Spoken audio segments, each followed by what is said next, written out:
इतना बड़ा मुल्क है, एक तो आप उसको छोड़ के आप पाकिस्तान के पीछे पड़ गए हो। पाकिस्तान ऑक्यूपाइड कश्मीर जिसे हम इंडिपेंडेंट कश्मीर कहते हैं, वो वाकई इंडिपेंडेंट है और वहाँ पे वहाँ की एक अपनी गवर्नमेंट है, वहाँ के एक अपनी असम्बली है, वहाँ के उनका अलहदा से सदर होता है, उनका अलहदा से प्राइम मिनिस्टर, और यही तरीक़ेकार हम चाहते हैं कि ऑल ओवर द कश्मीर होना चाहिए। इस स्टेज पे आके एटलीस्ट पाकिस्तान की गवर्नमेंट को सोचना पड़ेगा, बिकॉज ऑब्वियसली जब कोई कमज़ोर होता है ना तो उससे कुछ ना कुछ छीनना बहुत आसान हो जाता है। मिसिंग पर्सनस क्या होते हैं कश्मीर के अंदर इस वक्त, कितने हज़ार मिसिंग पर्सनस हैं, उनको उठा लिया गया और उनके बारे में जो 1500 से ज़्यादा उनके बारे में ये गुमान है, उनके बारे में ये बात की जाती है कि वो कश्मीरी जो हैं वो मर चुके हुए हैं, और उनकी जो बीवियां हैं जिनको मिसिंग पर्सनस की बीवियां कहा जाता है, इनकी ज़ुबान में कहा जाए तो आधी विधवा और हमारी ज़ुबान में कहा जाए तो आधी बेवा औरतें कहा जाता है। क्यों कहा जाता है? क्योंकि उनका खामतों का पता ही नहीं है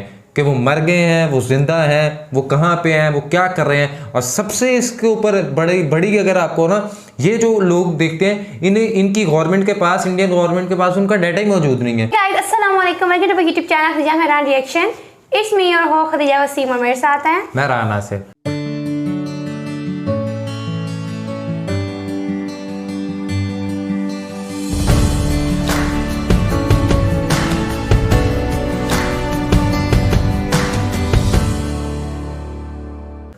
नाज़रीन, इंडिया के जो डिफेंस मिनिस्टर है राजनाथ सिंह, उन्होंने कश्मीर के हवाले से एक बहुत ही इम्पोर्टेंट स्टेटमेंट दी है, और ये बात उन्होंने कश्मीर के अंदर ही खड़े होकर ये की है कि इंडिया का जो अल्टीमेट गोल है वो है पाकिस्तान ऑक्यूपाइड कश्मीर, जिसे हम आज़ाद कश्मीर कहते हैं, उसको भी वापस लेना और कश्मीर की जो वो एक टेरिटरी है वो इंडिया के अंदर शामिल कर लेना। और ये अपने आप में एक बहुत ब्लंट स्टेटमेंट है। और जिस तरह से ये पिछले दिनों अक्टूबर के महीने में ही 28 अक्टूबर के करीब ही ये वाक़या पेश आता है कि जब ये इस तरह से होता है कि कश्मीर की जो एक स्पेशल स्टेटस होता है आर्टिकल 370 उसको ख़त्म कर दिया जाता है, और वो इंडिया कहता है जी कि नहीं जी, अब कश्मीर एक स्पेशल स्टेट नहीं, हम उसको कंसिडर करते, तो हम इसको अपने ये बिल्कुल आप उसी तरह से कह लें कि कश्मीर के राइट्स जो थे कश्मीरियों को वो ख़त्म कर दिए जाते हैं। अभी राजनाथ सिंह साहब ने ये एक स्टेटमेंट दिया है, और देखना ये है कि ये स्टेटमेंट किस सिनेरियो में दी गई है और ये किस तरह से इंडियंस इस पर क्या रिएक्ट करते हैं, और एज ए पाकिस्तानी हम इस चीज़ को क्या समझते हैं। तो एक वीडियो का लिंक आपको डिस्क्रिप्शन में भी मिल जाएगा, लेकिन साथ साथ अगर आपने हमारा चैनल सब्सक्राइब नहीं किया, चैनल और बेल आइकन को आगे प्रेस कीजिएगा। चलते हैं और ये सारा माजरा ज़रा देखने की करीब से कोशिश करते हैं।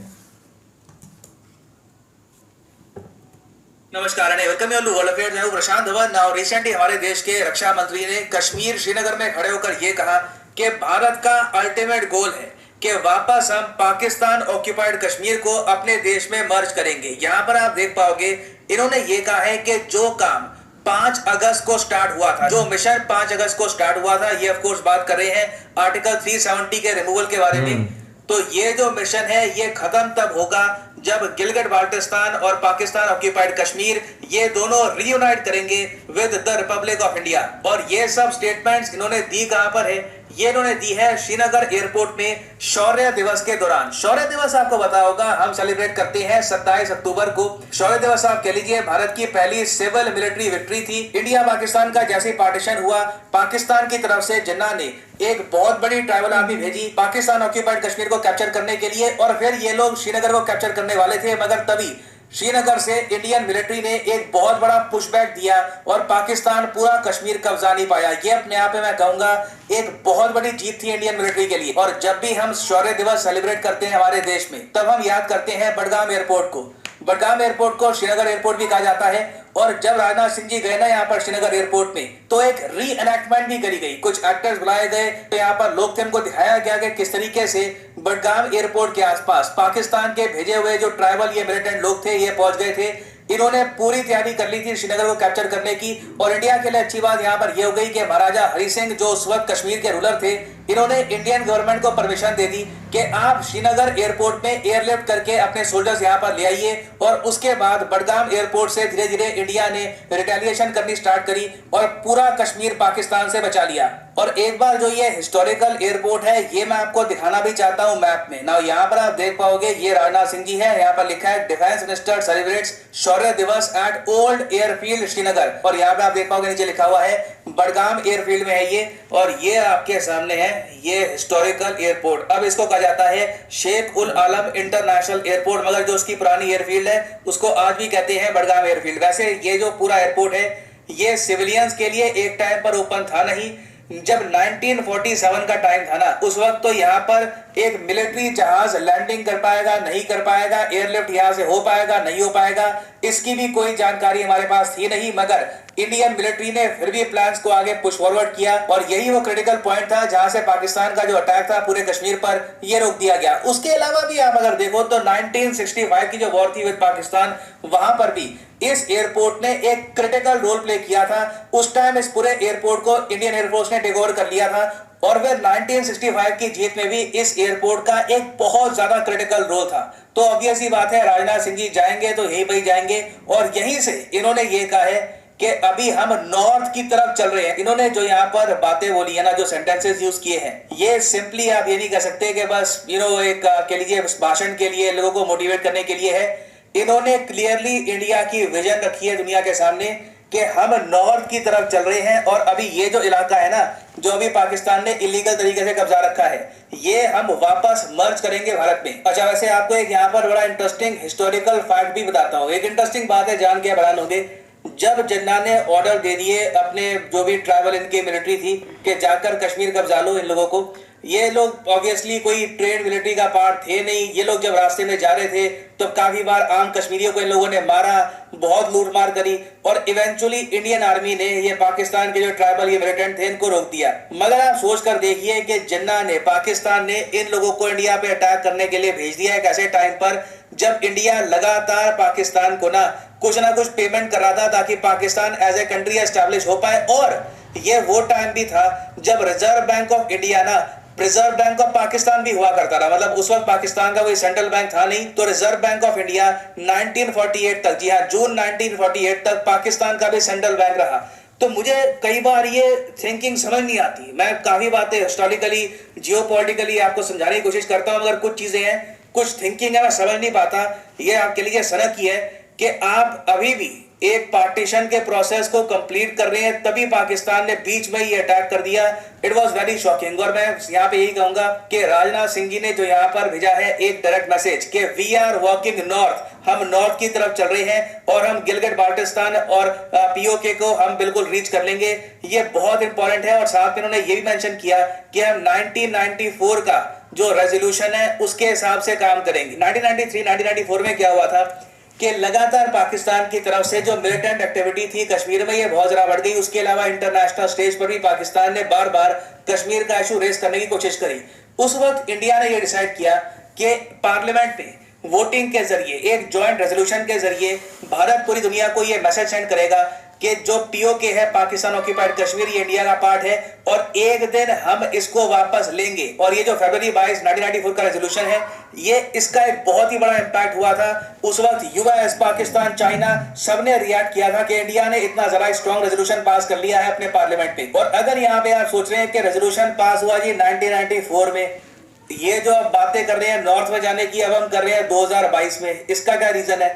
देखिए आप लाइफ में जब भी कोई बड़ा कदम लेते हैं आप समय को देख के लेते हैं। आपको समय की इज्जत करनी होगी। Timing is everything. क्रिकेट में भी आप अगर देखोगे तो बल्ला तो हर कोई घुमा लेता है, टाइमिंग मेन चीज होती है कि आप क्या बॉल को टाइम कर पाते हो। जो टाइम कर पाता है बॉल को वही रन स्कोर करता है। और आज के समय आप अगर देखो तो पाकिस्तान फाइनेंशियली बहुत वीक हो चुका है। उसके अलावा अब हम ये भी देख रहे हैं कि पाकिस्तान में जो बातचीत हो रही थी सिविल वॉर को लेकर ये फाइनली रियल भी हो सकती है। इसके बारे में मैंने आपको बताया था कि इवेंचुअली क्या होगा कि प्रो पाकिस्तान के लोग और उसके अलावा प्रो आर्मी, प्रो आईएसआई लोग पाकिस्तान में भिड़ जाएंगे एक टाइम पर। अभी रिसेंटली देखा गया कि पाकिस्तान के former prime minister Imran Khan जो आज भी बहुत ही बड़ी फॉलोइंग एंजॉय करते हैं पाकिस्तान में, इन्होंने खोलकर पाकिस्तान के आईएसआई के डीजी को धमकी दी। मैं चाहता हूं ये जो वीडियो है ये आप देखिए।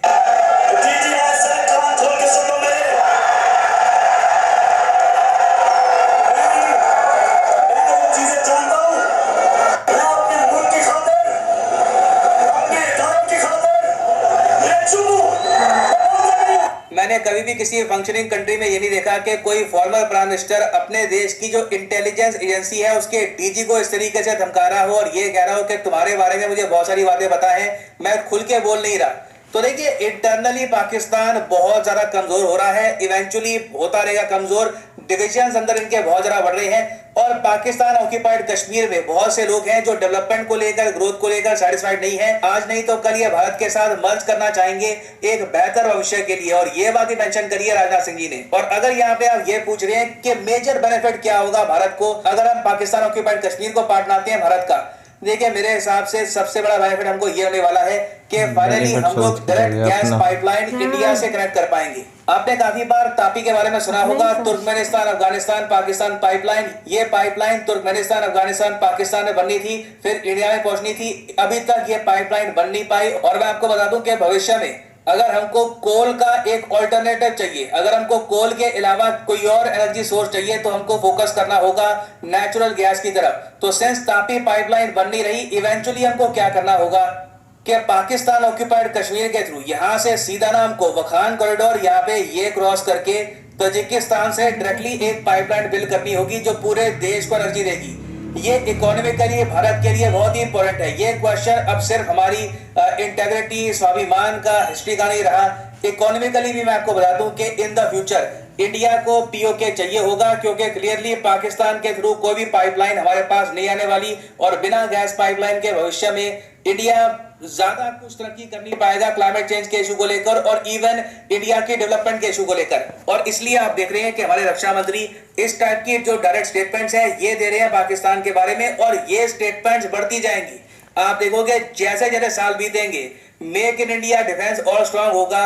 Eventually we will walk to north. याद रखिएगा, हमको इवेंचुअली हमारे कंट्री का मेन गोल है, हमें नॉर्थ की तरफ आगे बढ़ना है। सो इसी नोट के साथ ये है वीडियो का अंत। Thank you for listening. क्या कहते हैं दीजा, क्या आपको लगता है कि ये जो कश्मीरियों की डेवलपमेंट कर पाएंगे या नहीं कर पाएंगे? अगर तो ये इसी तरह से यही चलता रहा तो जो कश्मीरी इस वक्त पाकिस्तान के अंदर किसी हद तक सेफ़ हैं या उनकी कुछ ना कुछ मदद हो रही है या कुछ ना कुछ वो डेवलपमेंट की तरफ जा रहे हैं, ये भी उसी तरह से हो जाएगा। पहली बात तो एक तो हमारा मुल्क इतना बड़ा नहीं है जितना इंडिया है, फिर भी कश्मीर और गिलगित बल्तिस्तान को लेने के मतलब मुझे समझ नहीं आती है। आपका इतना बड़ा मुल्क है, एक तो आप उसको छोड़ के आप पाकिस्तान के पीछे पड़ गए। और जहाँ तक बात रही, अगर इन्हें अगला मैं बताती हूँ कमेंट सेक्शन में होगा कि पाकिस्तान तो है टेररिस्ट, तो वो कैसे सेव हैं, वो कैसे सेव हैं, क्योंकि उन्होंने क्लासीफाई कर दिया टेररिस्ट, तो वो वही कहेंगे। और जहाँ तक बात रहे ना इमरान, आपको पता है उनका डिफेंस कितना स्ट्रॉन्ग होता जा रहा है। अब कोई एम तो नहीं डिफेंस बनाता, कोई एम तो नहीं इतना बजट उसके ऊपर खर्च कर रहा, ऑब्वियसली बैक बिहाइंड फैक्टर्स होते हैं। और जहाँ इस स्टेज पे आके एटलीस्ट पाकिस्तान की गवर्नमेंट को सोचना पड़ेगा, बिकॉज ऑब्वियसली जब कोई कमज़ोर होता है ना तो उससे कुछ ना कुछ छीनना बहुत आसान हो जाता है। ये तो हम सबको पता है। जितना पाकिस्तान स्ट्रांग होगा कोई उस पर हमला नहीं करेगा, बट जितना वो फाइनेंशियली और अंदर से खोखला होता जाएगा, अंदर ही लोग बढ़ जाएंगे, तो कश्मीर क्या, वो तो पूरे पाकिस्तान पे भी कब्जा करने को तैयार हो सकते हैं। ये नतीजा अपने यहाँ शुरिया दिवस के नाम से ये चीज़ मनाते हैं 27 अक्टूबर को, लेकिन हम उसे कश्मीरी ब्लैक डे के नाम से मनाते हैं। और इसी तरह जिस तरह उन्होंने 5 अगस्त को एक 370 आर्टिकल जो है वो सारा मामला आपके सामने है। बात यह है कि ये समझते हैं कि जो पाकिस्तान, ये इन लोगों ने हम इस चीज़ को कहते हैं कि हमारे यहाँ आज भी जो पाकिस्तान ऑक्यूपाइड कश्मीर, जिसे हम इंडिपेंडेंट कश्मीर कहते हैं, वो वाकई इंडिपेंडेंट है। और वहाँ की एक अपनी गवर्नमेंट है, वहाँ के एक अपनी असम्बली है, वहाँ के उनका अलहदा से सदर होता है, उनका अलहदा से प्राइम मिनिस्टर। और यही तरीक़ेकार हम चाहते हैं कि ऑल ओवर द कश्मीर होना चाहिए। क्या आपको अंदाज़ा है कि कश्मीर के अंदर इस वक्त कितने, आपको मिसिंग पर्सन की बात करते हैं, आपको अंदाज़ा है कि मिसिंग पर्सन्स क्या होते हैं? कश्मीर के अंदर इस वक्त कितने हज़ार मिसिंग पर्सन्स हैं, उनको उठा लिया गया और उनके बारे में जो 1500 से ज़्यादा उनके बारे में ये गुमान है, उनके बारे में ये बात की जाती है कि वो कश्मीरी जो हैं वो मर चुके हुए हैं। और उनकी जो बीवियां हैं, जिनको मिसिंग पर्सन्स की बीवियां कहा जाता है, इनकी ज़ुबान में कहा जाए तो आधी विधवा और हमारी ज़ुबान में कहा जाए तो आधी बेवा औरतें कहा जाता है। क्यों कहा जाता है? क्योंकि उनका खामतों का पता ही नहीं है कि वो मर गए हैं, वो जिंदा हैं, वो कहाँ पे हैं, वो क्या कर रहे हैं। और सबसे इसके ऊपर बड़ी अगर आपको ना, ये जो लोग देखते हैं इनकी गवर्नमेंट के पास, इंडियन गवर्नमेंट के पास उनका डाटा ही मौजूद नहीं है कि कितने लोग गायब हो गए, कितने, क्या ज़मीन खा गई, आसमान निकल गया, क्या हो गया, कुछ तो हो गया होगा ना, कुछ तो खतीजा वजह होगी। ये कहते हैं जी है ही नहीं, मिसिंग पर्सन। वो कहती हैं ये देखो, आप एक इंसान को मान रहे हो ना कि यार ये इंसान एग्जिस्ट करता था, ये उसके बच्चे हैं, हम उसकी बीवी हैं, हमारे कहाँ पे गए वो मानते ही नहीं। वो कहते पता नहीं कौन, आप गलत कह रही हो, ये इस किस्म का इस नाम का इंसान एग्जिस्ट करता ही नहीं था। ये वहाँ पे सूरत हाल है। तो उनकी जो बीवियाँ, उनको आदि बेवा, आदि विधवा कह के पुकारा जाता है, विधवा कह के क्या करेंगे ये सोचते हैं हम कश्मीर, ये अपनी इंटेग्रिटी के लिए नहीं, ये इकोनॉमिकली देख रहे हैं कि अब हमें ताजिकिस्तान से मिलना है, अब हमें अफगानिस्तान के साथ मिलना है, तो हमारे लिए ये रास्ता ठीक रहेगा, ये करीब है, उसके अलावा इनके पास चारा भी कोई नहीं ना। और अगर वो पाकिस्तान इन्वॉल्व करेंगे तो ऑब्वियसली बात है पाकिस्तान उस पर अपना जो भी है, इन्हें पाकिस्तान के तरले करने पड़े। तो वो कहते हैं जी ठीक है। तो ये कहते हैं जी एथिकली अब इनके पास कोई नहीं रह गया एथिक्स। ये जो बड़ी जगह पे जाके तो बड़े भाषण देते हैं जी, नो न्यूक्लियर वेपन इस्तेमाल नहीं करना, फलां नहीं करना, ऐसे नहीं है, वोटिंग करवानी है यूनाइटेड नेशन की जनरल असेंबली में, ओपन बैलेटिंग होगी। कश्मीर के मामले में ये कहाँ पे चले जाते हैं। सो ये चीज़ें देखने वाली, कहते हैं पर्सनल मैटर है हमारा, पर्सनल मैटर है। और ये इन्हें ये लगता है अगर 1965 की अगर आप वॉर की बात करते हैं तो आपके जो वाजपेयी साहब थे ये दुम दबा के भागे थे उधर, बिल क्लिंटन के पास ये दुम दबा के भागे थे। ये 1965 की वॉर में अमेरिकन के पास ये गए थे। और वो कहते हैं ना कि वो एक जैसे होते हैं, ये कभी मुसलमान का दोस्त नहीं हो सकता। तो ये इन्होंने कहा, अमेरिका ने कहा हाँ भाई वरना मैं आ रहा हूँ। सो ये तो है इनकी लॉजिकल चीज़ें, और ये चीज़ें इस तरह से करते हैं। हाँ अगर आप कोई नहीं ना, तो आप निकालें कि 1965 की वॉर के दरमियान अमेरिका से आपके राब्ते या आपके ताल्लुकात नहीं हुए।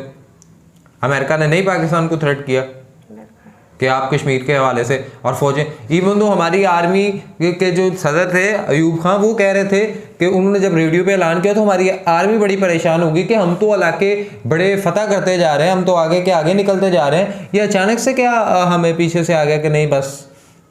तो ये तो है सिलसिला। और अगर आज की डेट में देखा जाए तो मुझे लगता है हमारी गवर्नमेंट तो भूल ही, मतलब हमें भी काम करना चाहिए। देखिए बात यह है कि ये जो होना था हो गया, सब कुछ हो गया। आप कश्मीर को डेवलप करने की सोचते हैं, आप कश्मीर को डेवलप नेशन बनाना चाहते हैं, आप चाहते हैं कि वहाँ के एक, तो फिर उनको इंडिपेंडेंट दें जिस चीज़ का वो राइट मांगते हैं कि वो वांट इंडिपेंडेंस, हमें आज़ादी चाहिए, हम आज़ादी के साथ जीना चाहते हैं, हम आज़ादी से सांस लेना चाहते हैं, तो उनको आज़ादी से सांस लेने दें, बनिस्बत इसके कि आप दोबारा से एक और तरह का सिनेरियो क्रिएट करने वाले हैं कि ऐसे कर देंगे वैसे कर देंगे। सो ये आपको लगता है कि इससे आपको बड़ा फ़ायदा पहुंचने वाला है, तो ये आपकी भूल है, ये करके देख लीजिएगा। और फिर जो रशिया यूक्रेन का सिलसिला चल रहा है वही इंडिया पाकिस्तान के अंदर ये सिलसिला चलना शुरू हो जाएगा, और एट द एंड क्या होगा, फिर वही इस तरह से उस तरह करके ये चीज़ें चलती रहेंगी। बिल्कुल ये बात तो है, अगेन वहाँ से ख़त्म हो गई, यहाँ शुरू हो जाएगी। हाँ जी, आज हम रशिया को कहते हैं फिर इंडिया को भी लोग करेंगे, चलो ठीक है। ये एक इंडिया की अपनी फॉरेन पॉलिसी है, वो करें उसके ऊपर काम, हमारे डिफेंस में जो होगा फिर हम भी वो कर लेंगे। सो आप इस हवाले से क्या रह रखते हैं कमेंट बॉक्स के अंदर लाजमी, तो कश्मीरियों का सोचा करें, इंडिया पाकिस्तान का ना सोचें। कभी कभी इंसानियत का भी सोच लेते हैं, कभी कभी ह्यूमैनिटी को भी दर्ज दे लेते हैं, कभी कभी वहाँ के लोगों की डेवलपमेंट का भी सोच लेते हैं, ना कि इंडिया के लिए बेहतर है या पाकिस्तान के लिए बेहतर है। लाजमी कमेंट बॉक्स के अंदर अपनी राय को शेयर करें, वीडियो को लाइक करें, चैनल को सब्सक्राइब करें, बेल आइकन को प्रेस करें। इसी के साथ अपने मेज़बानों को दें, दुआ में याद रखें। अल्लाह ने